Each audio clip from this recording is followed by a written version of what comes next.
एक ऐसा शख्स जो ताजमहल को ही बेच दिया था और आखिर अमेज़न कंपनी में 7000 कुत्तों को काम पर क्यों रखा गया है, और एक ऐसी जगह जहां जाकर इंसान हमेशा के लिए अमर हो जाता है, और एक ऐसा एयरपोर्ट जो पूरे मुंबई शहर समेत एशिया के 3 देशों से भी बड़ा है, और भारत का एक ऐसा गाँव जहाँ लोग आपस में संस्कृत भाषा में बात करते हैं, और आखिर भारत में 10,000 के नोट क्यों छापे गए थे, वजह जानने के लिए बने रहिए वीडियो के साथ अंत तक। नंबर 9। दोस्तों, आपको जानकर हैरानी होगी कि अमेज़न कंपनी के हेडक्वार्टर में इंसानों के साथ ही कुत्ते भी काम करते हैं। सिएटल में स्थित अमेज़न हेडक्वार्टर में लगभग 7000 कुत्ते रजिस्टर्ड हैं। अब आप सोच रहे होंगे कि आखिर इस कंपनी में कुत्तों का क्या काम।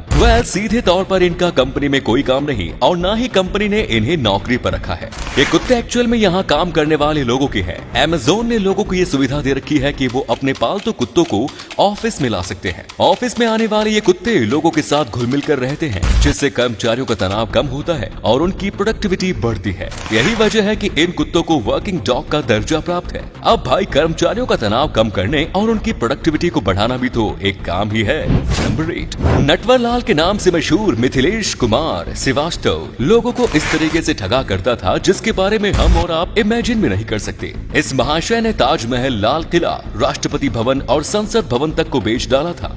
यहाँ तक कि इसने टाटा, बिरला और धीरूभाई अंबानी को भी ठगा। ठगने के अलावा ये जेल से भी भागने में माहिर था। इसके सभी गुनाहों को मिलाकर कुल 113 सालों की सजा मिली थी, लेकिन इसने 20 साल भी जेल नहीं बिताए। 1957 में कानपुर जेल में इसने सेल गार्ड्स को नोटों से भरा एक सूटकेस दिया और पुलिस का यूनिफॉर्म पहनकर शाल से वहां से निकल गया। एंड देन पता चला कि इसने सूटकेस में नोट नहीं बल्कि न्यूज़पेपर भरकर गार्ड्स को दे दिए। इसे आखिरी बार 1996 में गिरफ्तार किया गया था। तब इसकी उम्र 84 साल थी और ये व्हील चेयर पर था। हैरानी की बात यह है कि नटवरलाल इस हालत में भी जेल से भागने में कामयाब रहा। 1996 ही वो टाइम था जब इसे आखिरी बार देखा गया। नंबर 7। एक ऐसी जगह जहां जाने वाला इंसान कभी मरता नहीं। हिमालय के कैलाश पर्वत और मानसरोवर झील के निकट स्थित ज्ञानगंज ही वो जगह है जिसके बारे में ऐसा माना जाता है कि यहाँ जाने वाला इंसान हमेशा के लिए अमर हो जाता है। मान्यताओं के अनुसार ज्ञानगंज में एक आश्रम है जिसका निर्माण खुद विश्वकर्मा जी ने किया था। निर्माण के बाद से ही यहाँ अमर हो चुके इंसान रहते हैं। कहते हैं कि यहाँ सिर्फ पवित्र आत्मा वाला इंसान ही जा सकता है। यहाँ जाने का ना तो कोई मैप है और ना ही कोई रास्ता। जिसकी आत्मा पवित्र होती है और जो महात्मा होता है उसे ज्ञानगंज खुद अपने यहाँ आने का रास्ता दिखा देता है। लोगों का मानना है कि Gyanganj different plane of reality में ही एग्जिस्ट करता है, इसीलिए सैटेलाइट से भी इसे डिटेक्ट नहीं किया जा सकता। नंबर 6। कोलोबॉप्सिस सौंदर्सी नाम की ये चींटी अपनी कॉलोनी की सुरक्षा करने के लिए खुद की जान देने के लिए जानी जाती है। जब इस चींटी को खतरा महसूस होता है तब पहले तो वो दुश्मन को वहां से दूर भगाने की कोशिश करती है, लेकिन जब दुश्मन वहां से पीछे नहीं हटता तब ये अपना खतरनाक हथियार निकालती है। इस चींटी में ऐसी काबिलियत होती है कि जिसके दम पर ये आत्मघाती विस्फोट कर सकती है।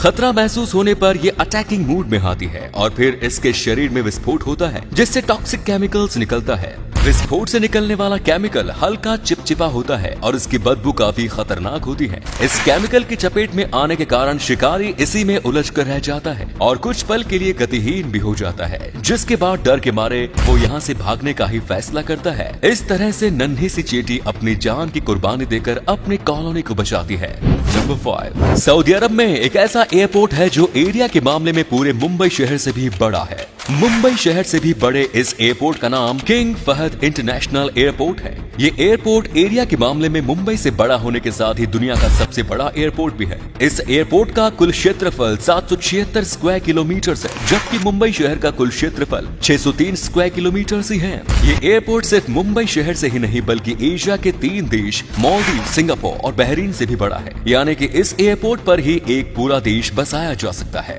नंबर 4। दोस्तों, क्या आप जानते हैं कि हमारे देश में कभी 10,000 और 5,000 रुपए के नोट भी प्रचलन में थे। 10,000 रुपए के नोट को सबसे पहले 1938 में चलन में लाया गया, लेकिन फिर आजादी से पहले 1946 में ही आरबीआई ने इन नोटों को वापस ले लिया। आजादी के बाद 1954 में फिर से 10,000 के साथ ही 5,000 और 1,000 रुपए के नोट भी छापे गए। ये सभी नोट लगभग 2 दशक तक चलन में रहे।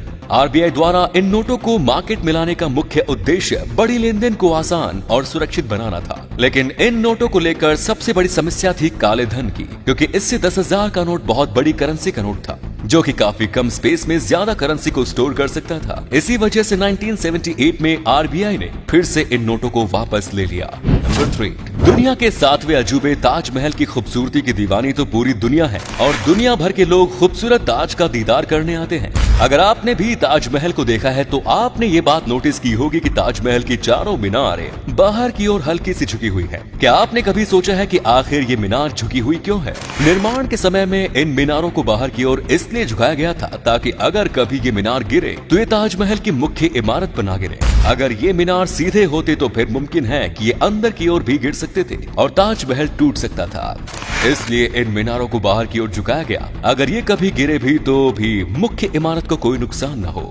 नंबर 2, दोस्तों मकर संक्रांति के दौरान हम सब पतंग तो खूब उड़ाते हैं, लेकिन आपको जानकर हैरानी होगी कि अपने देश में पतंग उड़ाना गैर कानूनी है। ये कोई नया कानून नहीं बल्कि इस कानून को 1934 में ही बनाया गया था और ये कानून आज भी देश में लागू है। एयरक्राफ्ट एक्ट 1934 के सेक्शन 11 के अनुसार देश में किसी भी चीज को आसमान में उड़ाने से पहले पुलिस से इजाजत लेनी होगी। अगर बिना इजाजत के कोई चीज उड़ाई गई तो फिर पकड़े जाने पर 10 लाख रुपए तक का जुर्माना लग सकता है।